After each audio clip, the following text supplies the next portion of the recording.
Our heroes have arrived at the vast, beautiful, and dangerous land of Comic-Con. The many kingdoms of fandom have gathered in this most central city for the annual gathering of cosplay, fandom panels, and merch halls.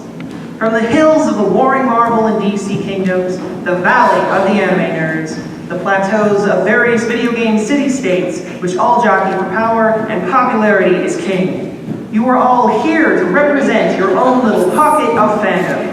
Here, all differences are set aside for the sake of nerd solidarity. Star Wars nerds and Trekkies can be seen discussing J.J. Abrams. All 13 of the Doctor's regenerations can be seen in one room as cosplayers. They've even constructed a magical room where you can meet Tifa, Ginny Weasley, the Pink Ranger, and Rose Tyler in one room. How freaking cool is that? But all is not well at the Comic-Con. Because what kind of Dungeons and Dragons campaign would that be? Roll the dice and see what adventure awaits. Roll a d4. It's that triangle one that is worse than a Lego to step on. Yes, that one you keep losing at the bottom of your dice bag. No, I don't have one you can borrow. I'm a disembodied voice. Woodzick, Ayla, help the folks out, would you? Hey, you look like you can count. Would you like to roll for me? It's a 2! A diplomat from a minor fandom thinks that only white people use they-them pronouns and need to be corrected before many non-binary people of color are misgendered.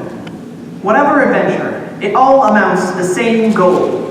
Find the gender TesserACT, the one tool to bring down the preconceived notions of gender identity and expression, the ultimate symbol of all gender.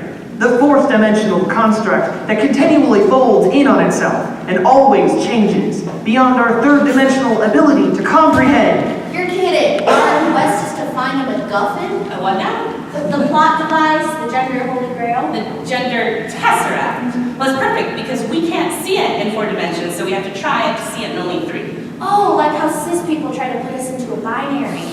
We aren't heroes. Why? Because we don't look like cis-het white dudes? Where do we even begin? Hey, DM! How do we start this thing? You make your characters, of course. Ooh, have you ever played D&D? I know people who do. You've never played D&D before? Why didn't you say so? I have character sheets for you right here. Let's see. I have a couple classes to choose from. Roll a d6. Yeah, the completely normal square one. Did you pull that out? Oh well, Monopoly sucks. Everyone does. Hey, you look like you pay your taxes.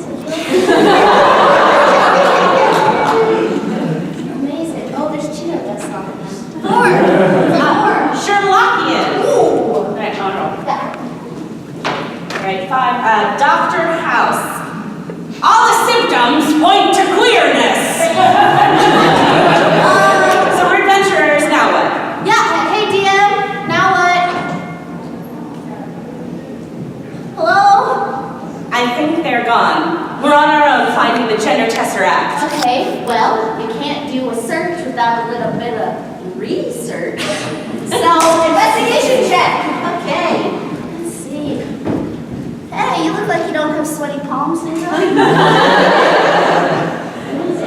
Ooh, it's a 12! Fail. Barely but fail.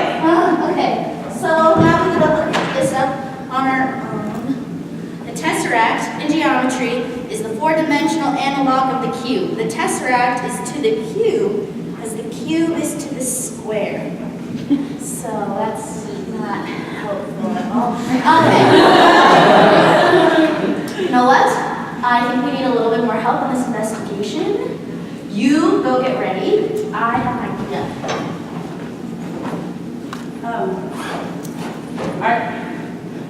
Are you sure you don't want me to stick around and be your Watson?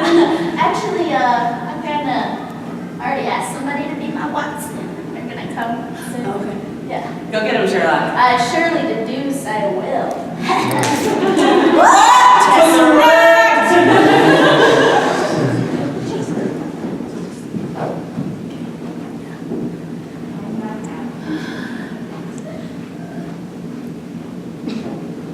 I told you to come as Watson.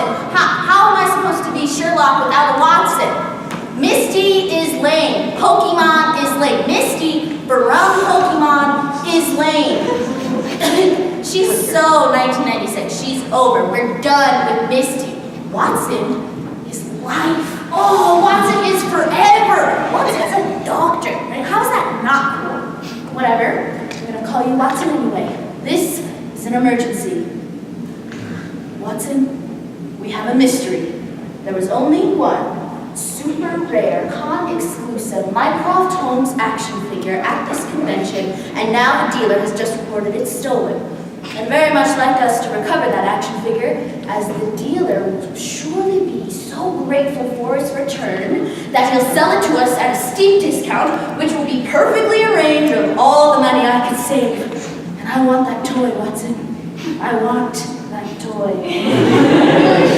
But our only clue is that the thief was last seen wearing Deadpool cosplay, which, normally conspicuous, here allows our enemy to blend in with the 352 other Deadpools currently forming a conga line around the convention center.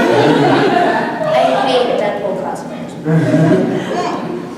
But we mustn't treat this as anything but a distraction. Sifting through the pile of Deadpools is exactly what our culprit wants us to do. No. This person is a criminal first, geek never. Whoever it is will want to move that action figure as soon as possible. To Craigslist. And look! One con-exclusive doll available for pickup only at the convention center. $500? Only a thief would sell Minecraft at such an offensively low price. It's not a doll.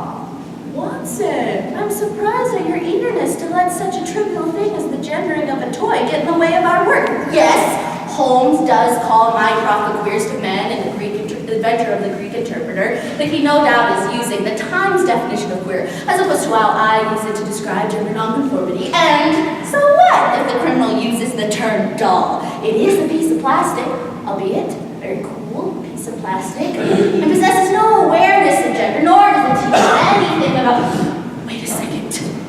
Watson, perhaps the term doll isn't Mycroft's, but his captor's. It could be that the thief wanted to attract a female buyer by using the term doll, as the term doll has historically been used to market toys to women and girls. Our foe most likely assumes that a woman will be less aware of the fandom and therefore more unlikely to bat an eye at stolen goods. Ugh! Screw that patriarchal, misogynistic nonsense! How dare you offend my fandom, mysterious malcontent! We're taking him down. And I know just the person to do it. Misty, you came to the right con after all. Your red wig, your exposed midriff, your strangely impractical suspenders. That toy robber won't be able to resist you. You're going in. And I've already contacted the Craigslist criminal to ask for a meeting place to purchase the item, and we got a response. Courtyard by the falafel truck. Okay, that's right over there. And look, dark glasses, overcoat. I mean, that's obviously the person that absconded with little Mycroft. Misty, you don't want to spook them. Calmly approach, and at the right moment, I'll swarm with con security. Do it for Mycroft. Go, go, go!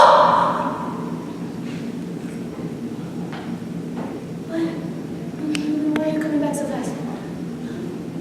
It was just a Neo cosplayer? Huh? Yeah. Oh, The Matrix was a really good movie. I'm glad somebody's keeping it alive. I mean, I, of all people, should know you don't make outfit-based assumptions anywhere, but especially at a nerd con. Oh, hey, check it out. Security just tackled Deadpool. And there's the figure. That was bafflingly straightforward. I kinda can't believe you went in there. I mean, you could have been in real danger for what, a action figure only I really care about. You're real shiny. Hey, Misty, thanks for going along with my incredibly weird and deeply flawed plan. Thanks for going along with a lot of my incredibly weird and deeply flawed plans. I don't think I appreciated it until now, as I watched 10 cops haul off a pretty roughed up Deadpool/petty criminal. Look, I saved a lot of money to try to haggle for that action figure, but now that I think about it, I've got enough homes in my life. What I don't have enough of is Pokemon. Maybe you could show me the ins and outs. Maybe you could teach me over dinner tonight, which I would pay for as a thank you. Maybe you could choose me. Pikachu! It's Pikachu, right? Maybe I could be your Pikachu. So what did you learn? Okay, so Pikachu is an electric type of Pokemon that eventually evolves. About the TesserACT? Okay, that. Maybe we should think about different fandoms that have a TesserACT. Right, and it's not just us up here. We have this amazing Denver Comic-Con audience! What is up? How are you doing today? It's a weird time to come to a show. Thank you for coming. It's the middle of the day. It's like, senior citizen bedtime right now. So, we're trying to figure out fandoms that have TesserACts in them. Can you just shout them out? Oh, yes! Okay, so we have that. Here's some more. Yeah. Yes. Okay. Alright, so we all know what a TesserACt is in our fandoms. Do we know the qualities of a TesserACT? Just shout them out. It's blue. Okay, yeah, that's real. Powerful, blue, powerful. Infinite, annoying. Real. Other things about a TesserACT that we know? Glowy. I'm in a Baby group squirt with friends baby. over the woods. Low-key. That's the low bro. Okay. Amazing. So we know qualities. We know where they come from. Are there things that are TesserACT, quality-like? Things that we know are blue? Space. Vaguely square-shaped. The TARDIS! Yes! Yes, the TARDIS is powered by a TesserACT. Other things that we might... Ice cubes. Ice cubes. Yes, 100%. Ice cubes. Garfield's stomach? What? One could argue that Garfield's never-ending love of lasagna is like a TesserACT, and that his stomach is like a TARDIS because it has to be bigger on the inside. Because it just doesn't make sense the amount of lasagna he eats and the size of cat he is. And I just love Garfield so much. Growing up, I would spend hours in the library learning how to draw, and I saw Jim Davis here. Jim Davis is here? Yeah. And I even won my 7th grade bank design contest at Tech Ed by designing Garfield Bank. He put money in his head and landed his never-ending stomach. That is amazing. I love talking about what other people love. It's so annoying when people get negative about folks just getting excited about something. Well, it's usually because someone wants to get excited, but they're afraid to.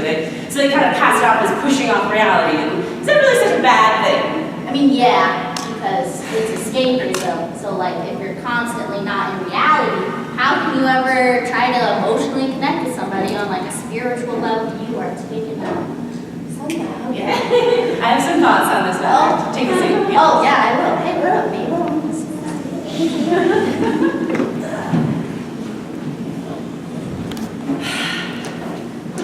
I don't agree with what you just said. I admired it, which is far better if you ask me. Admiration is the highest form of jealousy. Agreement is just an excuse for people to switch off their brains. You were right in saying that people use the nets to hide from reality, but you had wrong in supposing that they could ever succeed at it. Even if we come here to avoid it, we still have real thoughts, real desires, words that stir real emotion from those who hear them. Yes, this floor is merely an illusion, but reality haunts our every artificial step. It's true, we never grow up the way you do. We live sheltered lives, free of accidents and miracles. We are seldom surprised and never bewildered, and our souls are poorer for that. But do you truly believe that humankind would risk losing that if there weren't something just as precious to be gained? Being our whole selves. Go on, laugh, but I can prove it to you. Tell me. If we were both unplugged right now and you didn't like my appearance, would you let me get this close to you? And if I knew for certain you were a different type or gender than I prefer, would I let you? So there you have it. If I am attracted, it's not to pheromones or the color of your eyes, which you really had nothing to do with. I am attracted to the choices you've made. If I say you are so beautiful, I'm not talking about your appearance, but who you are. For we both know this isn't a hand, but my desire to reach out and touch you. And when I do, it is not your body I connect with. It is your bravery, your bright simplicity of spirit. For in here, there is no barrier between our souls. When two people kiss, it is not their lips that touch. It is their want, their hope, their desperate longing to be known. Is that any less real for being online? Yeah, I mean, you're right. I found it's actually a lot more common to have long-distance friends now. Or long-distance relationships. And the hang-ups that come with those are only a little different. Yeah, distance obviously sucks. But with technology, you can practically have someone in your pocket. Yeah, but then you still have all the bullshit you have to deal with in regular relationships, like clinginess, fighting, stuff like that. You're really down on this, aren't you? No, it's just personal experience. You know, online with friends, I have all the luck with relationships. Back when I thought I was straight, I was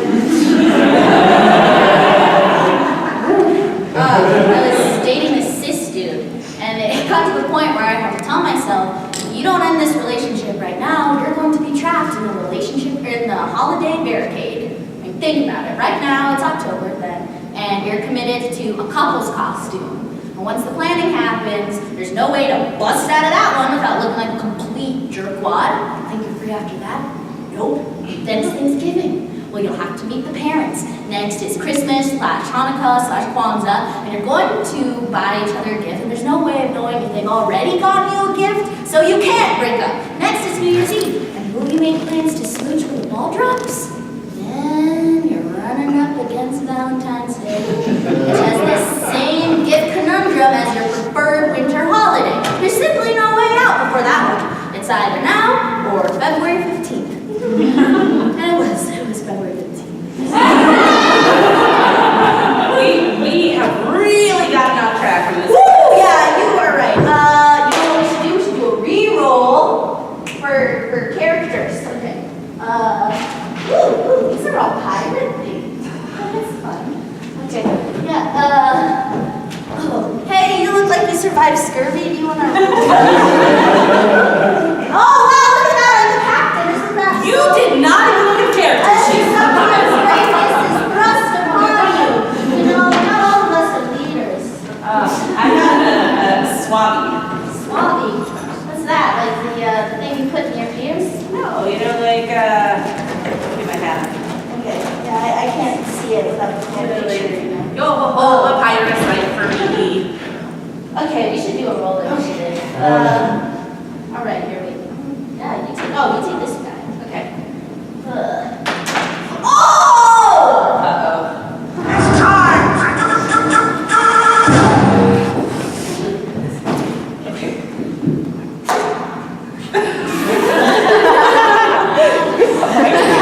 Nothing in our lives are straight anyway.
make ship's biscuit, because that's how this pirate pirates, and I am not going to fight anyone. Except at a thumb war. I am an excellent thumb warrior. Oh, it's all like Donkey Kong. Let's go. Okay. Yeah. 1, 2, 3, 4. I declare a thumb war. 5, 6, 7, 8. Try to keep your thumb straight. Straight. I came out of the closet years ago. Ah! Oh, man. This sure got out of hand. Oh. Hey. I see what you did there. Truce? Truce. TesserACT! Man, cutting yourself off is something so familiar. It reminds me how back in the day, my grandma and I used to play this game called Butcher Shop. Yes. I'd lay on the ground and she'd take pieces of my body and she'd go, oh, this is such a good piece of meat. Kill me, sir. You want the piece of meat? Hello. You want? Oh, this is a very good thigh. You know, and it makes me immigrant life. How our queerness, we always come out in pieces, right? We never come out as our full selves, and usually it always has to be validated by somebody else in order to be whole. And makes me think about the closet. You know, remember that? Yeah, let's not go back in there again. Yeah, but we do all the time. You know, coming out, going back in, coming out to someone else. It's like a constant revolving closet door. Yeah, I can't count the number of times I've come out now. Sometimes it's cool, like coming out as a super Garfield nerd, as I did. But other times I've been made to come out when I didn't even want to. I came out to my parents, they told me I was wrong initially, and I had to come out at school. I've lost work because of coming out, and sometimes coming out isn't enough. Sometimes you have to explain and validate yourself before someone believes you. Right, yeah. And I feel like I have to do a lot more emotional labor because I don't look like a traditional non-binary person. And I'm being forced into the closet, whether or not I want to be there, just because somebody else doesn't believe me. And it's exhausting. I remember the dark. It was the first thing there was. You think the dark is smooth, but I know better. There are shapes, textures in the dark. In time, you would see them too. The shapes gave me a boundary, and the textures taught me how to feel. There are silent voices in the dark that showed me how to be. And it was like this for a long time. It wasn't bad, it was just all that was, all I knew, but there was one thing else. I knew that this wasn't me, wasn't all that it could be. Resist the dark, I told myself. Don't let it in, shut it out. I belong, just not here. I can be my own light. And silent voices in the dark pleaded back at me. Don't go, please, stay here with me. But the silent voices needed to have spoken. My struggle was as hopeless as an ocean wave fighting against the sea. There was no direction that led away from the dark. I stormed and swirled against the only border, my border. And like the wave, I was smashed and renewed and smashed and renewed inescapably. During that time, I was less my form, but more my own forming. My boundary expanded. I was my escape, my prison, my home, my voice, my struggle, my dark me. And all throughout, I expected mocking from the dark. But the silent voices understood. They were even sympathetic. This was just how it had to be. No one belonged anywhere. It would be death. And this is how it stayed. My storm petered out, and again I was of the dark.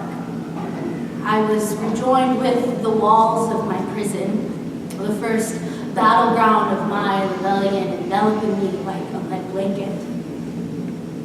At the time, I forgot why I had tried so hard to leave. I was comfortable in the dark. And then my eyes fluttered open, and there was light. That was beautiful. And it felt really good to let that out. But we need to get back to this quest! No, we need a diversion. Maybe we need something light and fluffy. Okay. We could talk about ships. Oh, yeah, let's go. Ships, to be clear, not like the Enterprise. Yeah, unless Serenity. the Enterprise Unless you wanted win. Serenity and the Enterprise to get Okay, so just yell out some of your favorite ships. We know you got them. For mercy! Choo-doo! Yeah. No! 2DX noodle! Yeah. Oh, sorry. Yes. John Lux! Easy. Moira, mercy! Yeah, I mean, obviously. That's just what it was. Yes. 2DX That's great. Light Yagami, L, anyone? Yeah. Yeah. Mercy, Moira! Oh, wait. Mercy, Moira! Yes. Woo. Yeah, I see that now. Okay, amazing. So, like, what about some classic ships? Like some old, like some... Speaking of the wars, between Trek and Star Wars, y'all know C-3PO, R2-D2, obviously. Come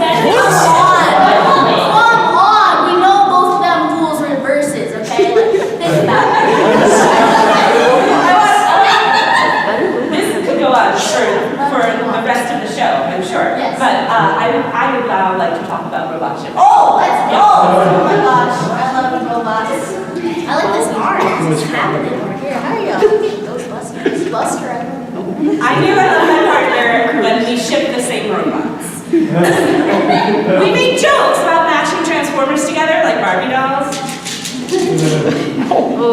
We shipped the usual, Megatron and Starscream. We really dig the power balances, the political play of the bedroom. Don't ask me how Transformers do the nasty. It's complicated. But what I will say is that we realized that robots don't have genders. We were talking about the few Cybertronian women and the gay implications of that when it hit us. Humans gendered robots. Back then we both went by she, her, and it felt weird. Humans gendered us too. Sage was the first to say it. We should try writing our dirty robot fan fiction with gender-neutral pronouns. Big, hulking Megatron started to insist on they-them pronouns and had no qualms with ejecting any humans who would dare misgender them into space. That's right, space! Deal with it!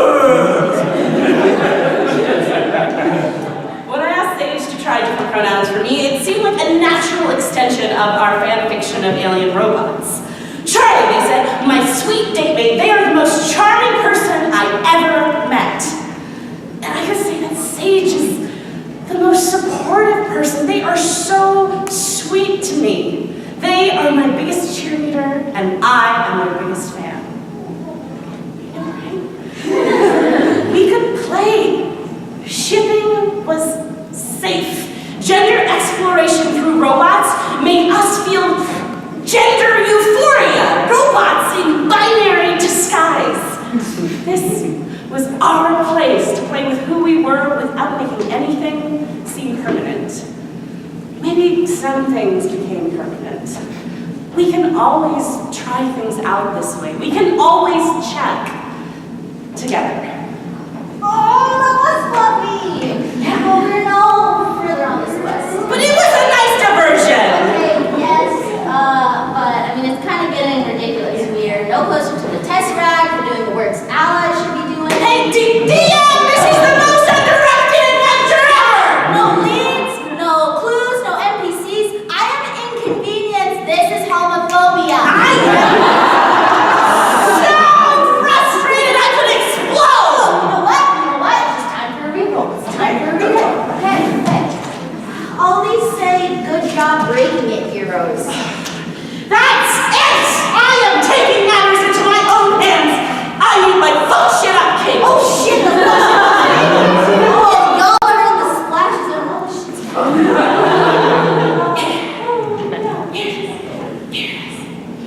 gotta make sure the collar is popped. That helps with the fucking shit.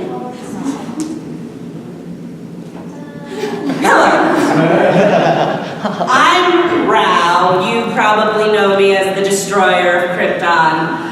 I go supernova one time, and the rest of the universe never lets me hear the end of it. I had an off day. Let it go. Why does everyone need to remind me I screwed up? Naturally, as soon as it happens, some kid flies off out of here, starts telling everyone on Earth that I maybe accidentally sort of broke their planet, incinerated everyone on it. Whatever. And first off, these humans immediately start pushing their ideas of gender on this newly arrived alien. Like, this strange being starts flying around, lifting buildings, and reporters are all, oh, yes, this fits our standards for the male gender. Never mind the laser eyes. No. Let's judge an extraterrestrial based on his superficial and exterior qualities. Man, Superman. And then everyone starts putting a big deal about this Superman being a little bit strong, and I look like the villain. Because I burned their house. And yard.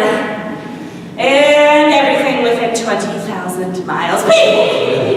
If you are so impressed by this newcomer's party tricks, why are you not in awe of what I can do? Forget Superman. What about Super I wiped out an entire race of these super beings. You should be worshiping me. I'm really so impressed by someone who can ignore Earth's gravity and fly around a little. If that's the case, why are you not literally peeing yourselves over my gravitational field? Are you merely so impressed that this newly discovered life form with amazing powers and futuristic crystal palace happens to share your physiology? Is it really such a top priority that you're willing to settle for less in terms of which super being you open your planet to? Because I've got to tell you, my cosmic body is now free of the limitations of star form. I am loose in the galaxy and ready to take my skills to a new home.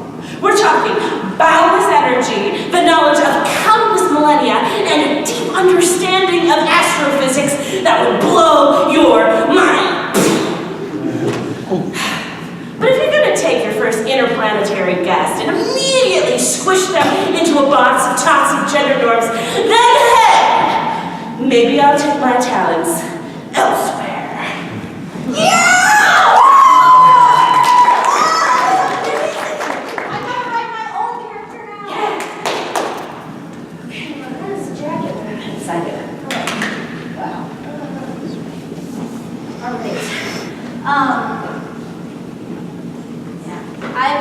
I've been telling myself there's got to be an easier way to come out to my family, accessible way.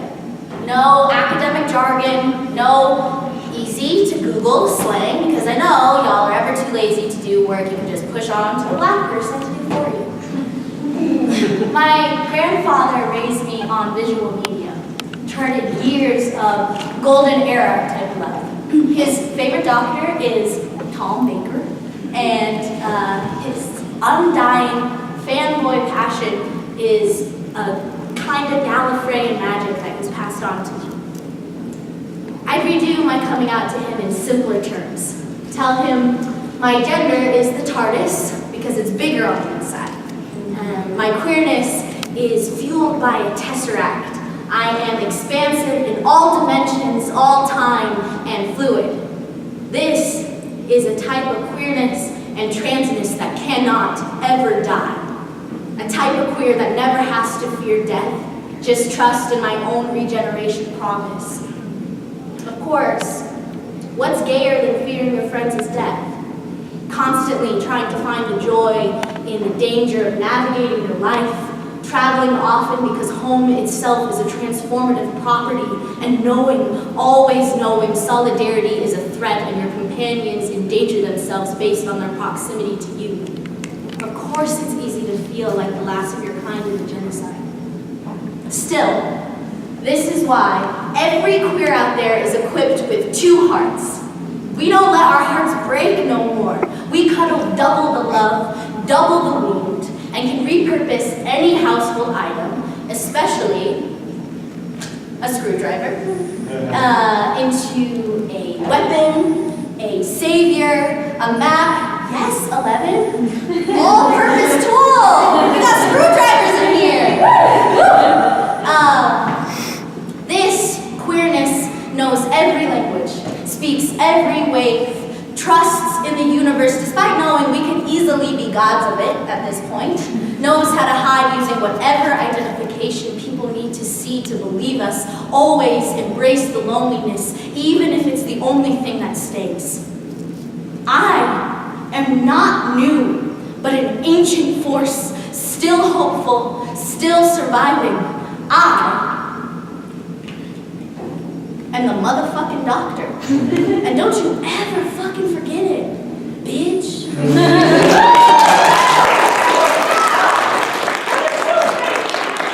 feeling we need some amazing music to keep us. Yeah,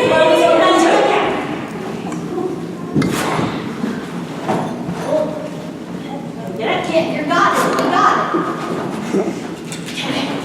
Fantasy music!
I've got a little crush on the king of Atlantis, but all my friends say He's kind of dull. but I'll just go ahead and ignore their rejections and find me a man with aquatic pull. Aquaman, I'm in love with you. I will swim where you want me to. You're the most underrated character in the Justice League of America.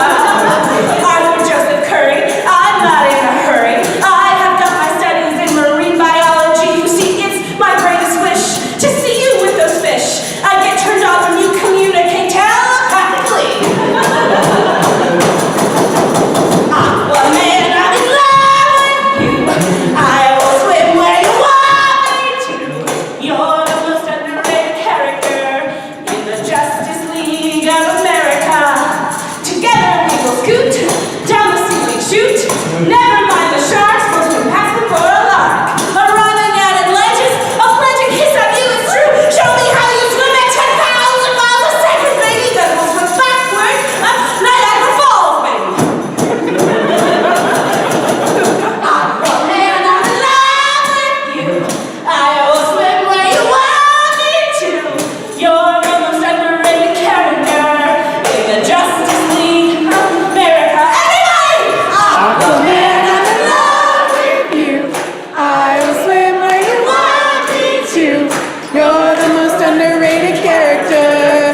the Justice League of America.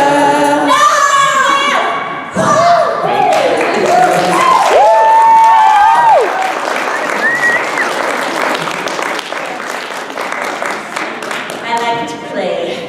Sing. Oh, man, that was kind of cool, I guess, but, I mean, DC's alright. I think it's time we take a seat. It's time for something a little less white. That's fair. Give me a beat!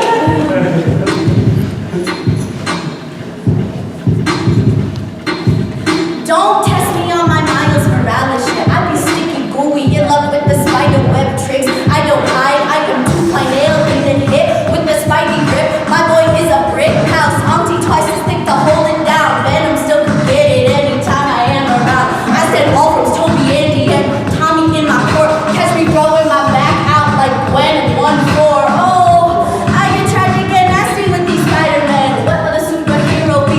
Prefaced with amazing. Peter Parker picked up poppin' penny crew. No beef, we don't stand to Spider-Man and Eastern. Shout out to my party psychic, Sylvie the extra bitch we always needed. If you do not rock my girl, you a goddamn heathen, deserve a straight nose bleeding. Radioactivity compatibility is unconvincing. My intimacy, Spider-Man tizzy, get me racked and wing, played by white girl with wigs full shade, dick discarded over no flow, always stealing Asian love. My Spider-Man's will hella extra steal you, bruh. I'm some straight Stark invented correction, web that shit up and a D couldn't fix it. I'm finished.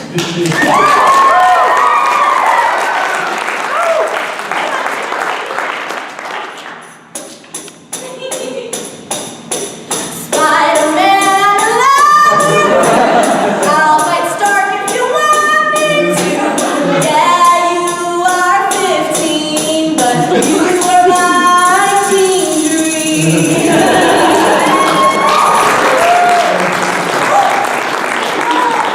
I love Spider-Man so much with his like cardigans, and he always had like, you know, the fly fit, and he had broad shoulders, and I had broad shoulders, and like he was scrawny and sarcastic, but also strong. And like I got bird arms, man. You know, scrawny. So maybe what you're saying is you didn't want to be with Spider-Man, you wanted to be Spider-Man. Oh shit!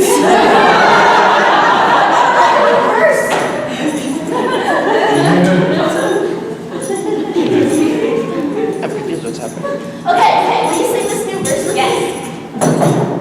Okay. 2, 3, 4. Our heroes were queer enough.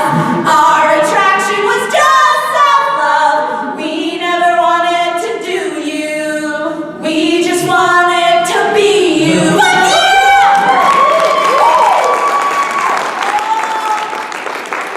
four-dimensional right now, brother. Oh, we are so complicated, unfathomable,